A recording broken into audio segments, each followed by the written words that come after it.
आजकल social media पर एक बात बहुत ज्यादा वायरल हो रही है कि दुनिया में जंग चल रही है, कम से कम भारत तो सुरक्षित है। मैं सिर्फ एक सवाल पूछना चाहती हूँ, सुरक्षित किसके लिए?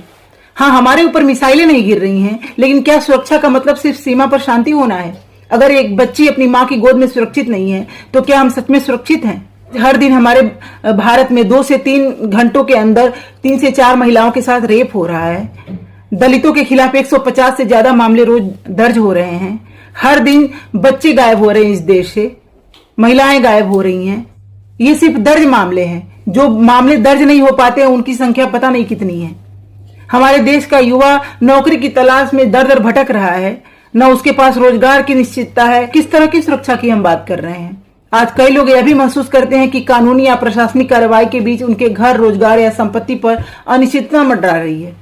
सुरक्षा सिर्फ जान की नहीं होती है। सुरक्षा का मतलब यह भी है कि आपको यह भरोसा हो कि आपका घर, आपका अधिकार कानून के तहत सुरक्षित है।